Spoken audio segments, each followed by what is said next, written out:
I create millions of first drafts, and it helps me write faster, more consistently, and create better materials for my clients. Hi, I'm Justin Hitt with Ad Briefing's Copywriting Tips. Do you write content for your clients? Do you create strategic documents, reports of findings, or action plans? If you do any of these, you need to know this simple exercise to get better results for them in less time. Now, I opened with explaining that I've created millions of first drafts. Pretty much every document I have on Ad Briefings or any of the other newsletters I've created, I have thousands and thousands of articles. But for every one of those articles, I have at least one first draft, and very often many first drafts. I have this strange habit, because I've developed certain skills, to go into my office and find materials. So as I'm organizing my materials or my notes, I cluster these materials together. And what I find is very often I'm writing about the same thing over and over again. I don't know about you, but I can't remember the questions someone asked me 5 years ago when I did an interview for a magazine. I don't remember all of the paid conversations I've done. However, I've created notes for each of them over time, cataloged those notes, and can easily recall them. That gives me the ability to create content very easy. So I'm going to share with you 3 steps that's going to make creating content faster and easier. Now, I warn you, it's going to make making content so easy that you're going to make so much content that you're going to be frustrated later because you won't have gotten results from this content. So again, this podcast is just about the creation of content. You must understand also how to implement content to create customers, to create leads, to position yourself in a marketplace. And that's something we've talked about in other podcasts, and I can definitely talk about it again in the future. The key is that gathering of information. You want to know the key ideas, the key concepts, the key concerns, the key frustrations of a specific audience so that you can literally go out to the library, research their problem, and then talk sincerely about their situation. And that's kind of the gist of copywriting. You are transforming one person's experience into a dog whistle, in a sense, to others who have the same problem, to get them to raise their hand and say, yes, I've got that problem and I'd like to get more information. So if you've ever had trouble writing content or materials or creating speeches, sales letters, or other reports, you can start with formulas, but what do we plug into the formula? Well, again, years of research. I've read thousands of books. Every one of those books contained 3 to 5 really good ideas, which I wrote down and literally wrote a book report for every book I've read. Now, those book reports get categorized again by subject area and topics, just like keywords for an article. What are the key terms and information that you need to know in order to recall this resource? Now, when someone asks me about customer relationships, I can respond to them with questions. Those questions help me clarify what about customer relationships do they want to know. That question and answer, that dialogue, takes your research and makes it practical by categorization and focus. The third point is that you want to write often. You want to write about topics that are important to your audience, that help your audience recognize your connection to them, and positions you as someone who can help them solve problems. So in my podcast, I try to teach on 1 or 2 topics every podcast, but I'm not really teaching you how to do the work. I'm teaching you what needs to be done. I'm teaching you why it needs to be done and what you need to consider and why you should make these considerations, because I am not having a 2-way dialogue with you. You can't stop me and say, oh, wait a second, Justin. You said do all this research, but what do I research about? See, that's when I would talk about audience. You're going to research the ideas and concepts and concerns about your audience. You're going to set up the opportunity for a dialogue. And then when you interact with that individual, you can talk specific about them, which is actually research. But most importantly, you're going to leave them with some kind of written report of findings so that you can summarize your research. Do you see that? I drew a big infinity in the air when I was saying that, because it literally is one process feeding another, feeding another, feeding another forever. And that's how we create quality content. Now, again, you don't want to create too much content. Content has a purpose. And if you like to read, you can read a lot of books, but I try to read for purpose. I try to read to solve problems. So you would also want an inventory of problems that you can solve. Now, when you're working for a client, the same thing works for a client. You identify what problems they can solve. You identify the audiences they can solve those problems with. You start developing context around that audience and around those problems and the fears and the concerns around those problems. And then you start, again, writing.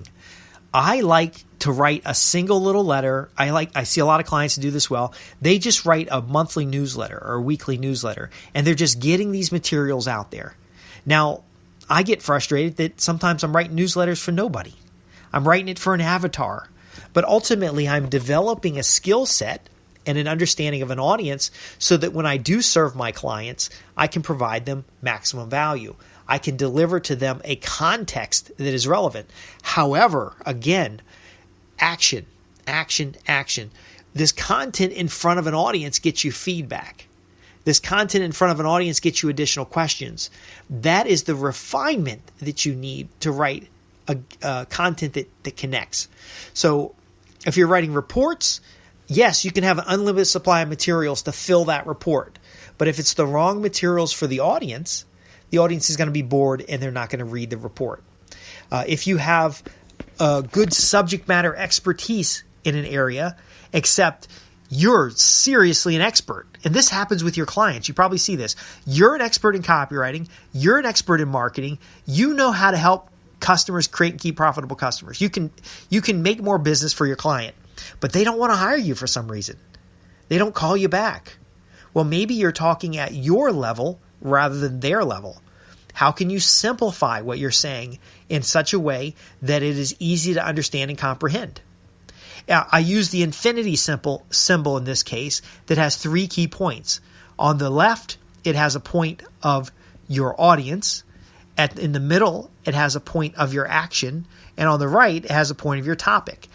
Your audience must intersect with the action you desire through the topics that they desire. And you're essentially creating this cycle of refinement. And so that's why you really want to write many first drafts. Now, your first draft does need to be proofed, and it needs to high level of readability, and it needs to make sense. So how do we do that? Well, we narrow down the focus of that first draft so that we're talking about a single topic. I actually subscribe to a large number of paid newsletters, and I see this over and over again, so it seems secondhand, but you may not be aware of it. But a simple personal letter to a friend is perhaps the most powerful way to take concepts and ideas and start the conversation. So your audience's interaction or action with you could be a conversation. What is the topic of the conversation? You provide feedback of additional information, which is a response to the audience member, which they now receive that information and come back with their action, which is to buy or to inquire about business. Does that make sense? It really can go on forever. And you can drill down into topics. You can talk about broad topics. You can make connections with other individuals who are more credible than you to talk about the topics as a means of attraction. But ultimately, it's many first drafts. Now, what do you do with all these first drafts? Well, my podcasts are first drafts. I take a key idea and concept. I speak about it using a certain formula or pattern. I have a handful of formulas and patterns. I try to answer the core questions that you're going to have about a topic. How can I write more? How can I write better? How can I reach the audience and get action from the audience? And then I address it in a simple plan. Now, it's not always simple in implementation because, again, the podcast is recorded, and then you got to write the show notes, and then you got to write the descriptions, and you've got to go out and syndicate it, and there's a big list of activities. But my point being is that activity of reaching out to your audience with what you've got at the level of your audience.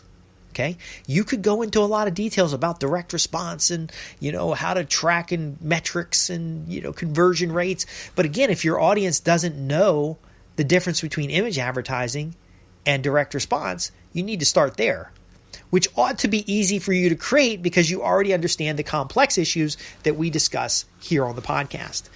And by the way, if some of what I'm describing to you is familiar, that's good. It means you've been paying attention. Take those familiar elements and make sure your customers understand them, because that will increase your value as a copywriter, marketer, or business development professional. Again, thousands of first drafts. Get them out in front of a target audience. Ask them for action. Be specific. Narrow your focus on your content so you can write a first draft for a report and then extract from that 4 or 5 articles. Those articles can be written on very specific topics, covering the what and the why, and then put out in front of your audience so that they can raise their hand and ask for details. In response to those details, you're now creating additional content or materials that step them into a sale. So by the time you get some leads, you'll have a special report done to send to them. I got the challenge, just like everybody else, of not finishing reports and materials. But again, I'm getting enough of those drafts out there in front of people that they'll raise their hand. It's not my best work. It's not it's not as quality as I would deliver to a client. But ultimately, it is bringing forward and building lists and building connections and getting that context together so that I can create the content on demand and without any writer's block. If you've got questions about what I've covered today with writing better, writing more efficiently, being more active in the role of writing, then visit me at www.adbriefings.co.uk. I'm Justin Hitt. I'm a copywriter, business development professional. I do a lot of business analyst work and technical writing, and I am willing to answer your questions in the form of the podcast here. I'm here to help you create and keep profitable customers and to transform your copywriting, marketing, or business development agency into an efficient and effective way to both support your lifestyle, but also to help grow your influence in a marketplace. And this is a very simple way of doing it. If you don't have a prospect newsletter, start one. If you've got stamps in a drawer somewhere, start sending letters. The key here is to connect. The key here is to get that draft done, get it out there, and then to use that feedback, to use those connections and questions to then establish and cultivate a client base. Thanks for listening.